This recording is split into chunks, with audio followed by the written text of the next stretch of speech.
जय जवाहर जय भील समाज। 31 दिसंबर रविवार ने मृत्यु भोज छोड़ो अभियान की मीटिंग बाइतू भोपजी में रखी हुई है। खीमा बाबा मंदिर के ऊपर जो भीलों की ढाणी है वहाँ पे रखी हुई है।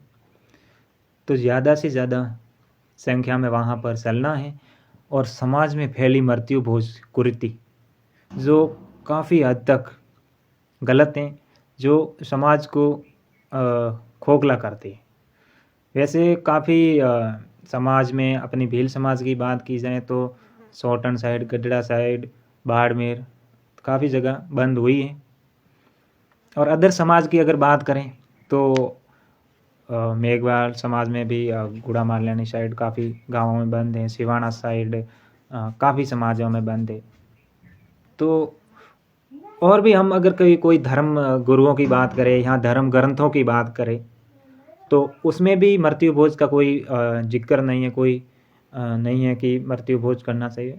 हिंदू धर्म की बात की जाए तो हिंदू धर्म में 16 संस्कार है और अंतिम संस्कार 16वां संस्कार है, तो उसके बाद में कोई विधान नहीं है। तो जो एक गुरुड़ पुराण है जो कृष्ण भगवान ने लिखी थी, उसमें भी लिखा हुआ है कि मृत्यु भोज, कृष्ण भगवान खुद लिखते हैं कि मृत्यु भोज खाने वाले की शक्ति का नाश होता है। तो हमारे जो जितने भी महान पुरुष रहे हैं जिनको हम देवी देवता भगवान मानते हैं, उन्होंने भी इन चीज़ों का विरोध किया है।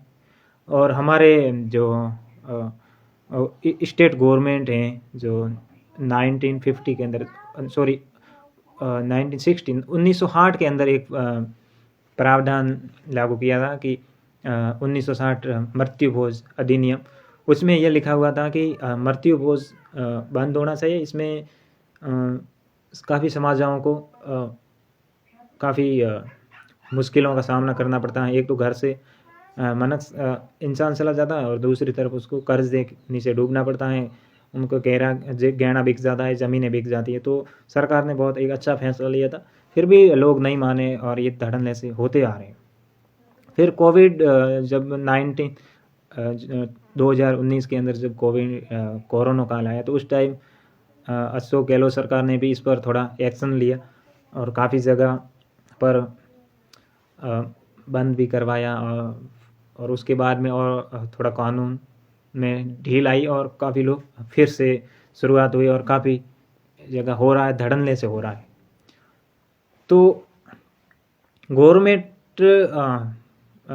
हर घर आकर के बंद नहीं करवा सकती, ये एक सामाजिक कुरीति है, ये हम समाज के लोगों को ही मिलकर के बंद करनी है।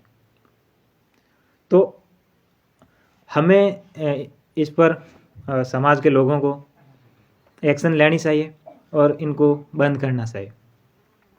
वैसे आप सोच करके सोचिए कि मृत्यु भोज से क्या फ़ायदा हुआ है? आज दिन तक कोई फ़ायदा नहीं हुआ है। मृत्यु भोज से नुकसान हुआ है, काफ़ी जगह लोगों की ज़मीनें बिक गई हैं, महिलाओं का गहना बिक गया है।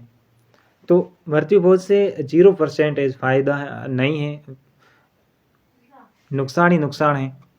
तो इस कुरीति को हम समाज के लोग ही मिलकर बंद कर सकते हैं। तो बाइतू के अंदर 31 दिसंबर की मीटिंग रखी हुई है, ज़्यादा से ज़्यादा हम लोगों ने चलना है।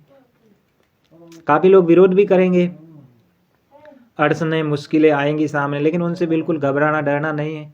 कोई भी बढ़िया अच्छा काम होने जाएगा तो उसमें विरोध अड़चनें आएगी और वो आनी भी चाहिए, वो आएंगी तब तो हमें हौसला मिलेगा, हमारा जो ज़मीर है वो और भी जिंदा होगा और हमें काम करने में और भी मजबूती प्रदान होगी।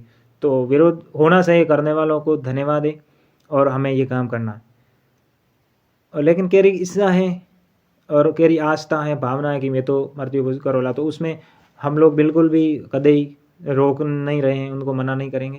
पर जो साथी साथ है कि हम इस कुरीति से बाहर आएंगे और इनको बंद करेंगे, वो लोग आए और सफर ले कि मत तो आज के बाद में तो मृत्यु भोज खाएंगे और न खिलाएंगे। और ऐसी भी बात नहीं है कि हम सिर्फ हमारे गांवों तक ही सीमित रहेंगे, यहाँ खुद के घर में ही नहीं करेंगे, ऐसी बात नहीं।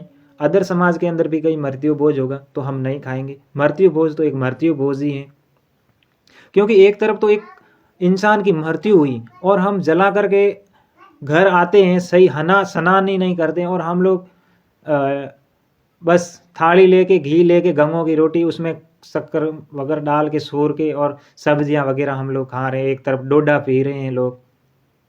तो हम इस पर क्यों नहीं सोचते? वहाँ पर कितनी दुखी घड़ी, महिलाएं जिसका पति गया है, किसी का बाप गया है, किसी का दादा गया है, तो वो कितने बिलख रहे हैं, उनके आंखों में आंसू है, इतने दुख की घड़ी है। वो हम लोग समझ सकते हैं, जिसके घर में ये काम होता है वो बिल्कुल समझ सकता है कि उसके ऊपर कितना पहाड़ टूट के गिरा है, कितना दुख है, वो समझ सकता है। बाकी जो खा रहे हैं उनको ज़्यादा ध्यान नहीं है, इसलिए वो शायद खा रहे हैं। पर ये सोचना चाहिए कि आज उसके घर में जो बीत रही है, कल हमारे घर भी आ सकती है। अमर कोई नहीं आया है, सबको एक दिन जाना है। तो हम ये क्यों खाएं भाई? हम गए हैं कहीं तो भाई जो हमारा जो शरीर है वो खाने पर निर्भर है, खाना तो खाना ही है, पर हम वहाँ दाल रोटी खा सकते हैं। हमारे घर आए गए उनको भी दाल रोटी खिलाना ही पड़ता है, पर वहाँ पर हम सीरा पूड़ियाँ, 5 पकवान, डोडा, इससे हम खाकर क्या साबित करा सकते? बहुत दुख होता है। जहाँ पर मृत्यु होती है वहाँ पर उनके परिवार वाले रोते हैं, वहाँ पर मुझे तो पानी भी नहीं पाता है, इतना दर्द होता है कि वो संसार छोड़ करके हम सबको छोड़ के चला गया है और हम उनके पीछे खुशियाँ मनाएं। तो मैं तो कहता हूँ, अगर मैं वहाँ पर खाऊंगा तो मेरे खुद को मैं मानव नहीं कहलाऊंगा और मेरी मानवता बिल्कुल मरे के समान है। इसलिए मुझे लगता है कि मैं वहाँ पर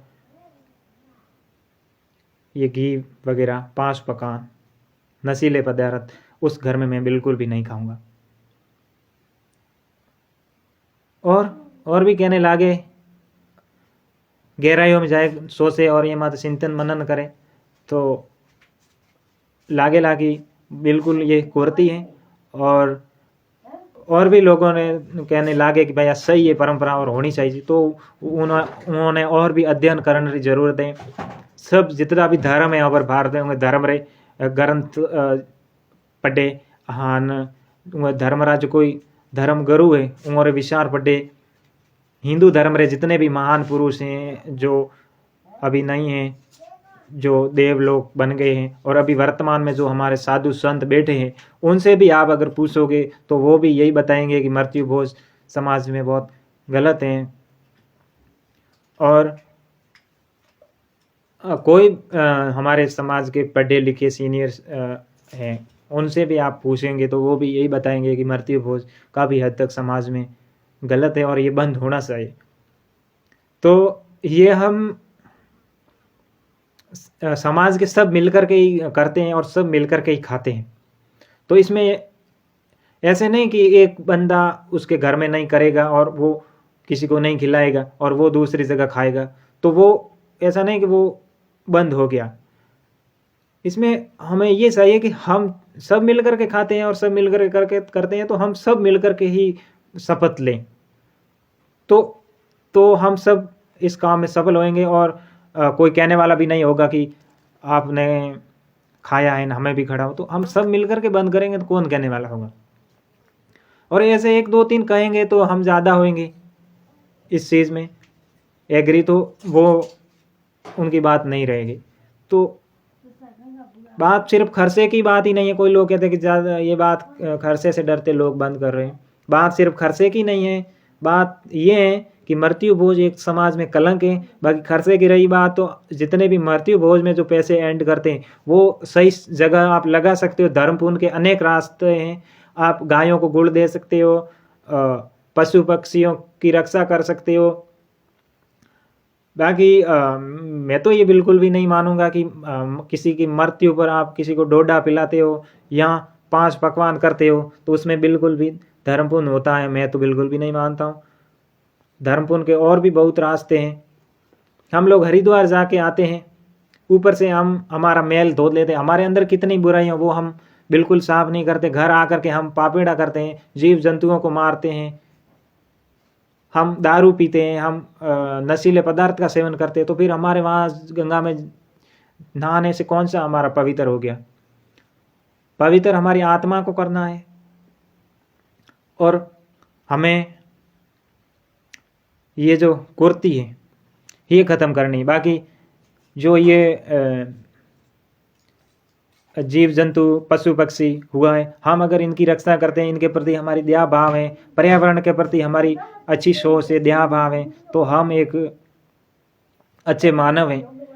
और हम अगर कहीं पर भी कितने भी तीर्थ कर लो, कितने भी देवी देवताओं को पूज लो, और आपकी प्रकृति के प्रति, माता पिता के प्रति, मानव के प्रति, मानव अधिकार के प्रति आपकी अच्छी सोच नहीं है, तो आप ये सारे जो कर रहे हो वो सब जीरो के समान है।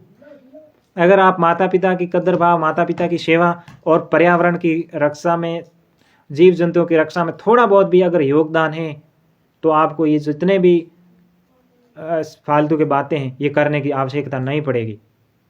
और आप अगर इन पर्यावरण की रक्षा, जीव जंतुओं की रक्षा, माता पिता की सेवा, माता पिता का आदर भाव नहीं करते हो, तो अगर आप उनके मरने के बाद में अगर ये जितने भी कर लेते हो वो आपके जीरो बराबर है, उनसे कोई बेनिफिट नहीं है। तो मुझे लगता है कि जिंदे जब माता पिता होते हैं तो उनका कदर कर लो, उन्होंने हमें जिंदगी संसार दिखाया है तो उनकी सेवा कर लो, उनका आदर भाव कर लो। उसके जाने के बाद में कोई करने की ज़रूरत नहीं है।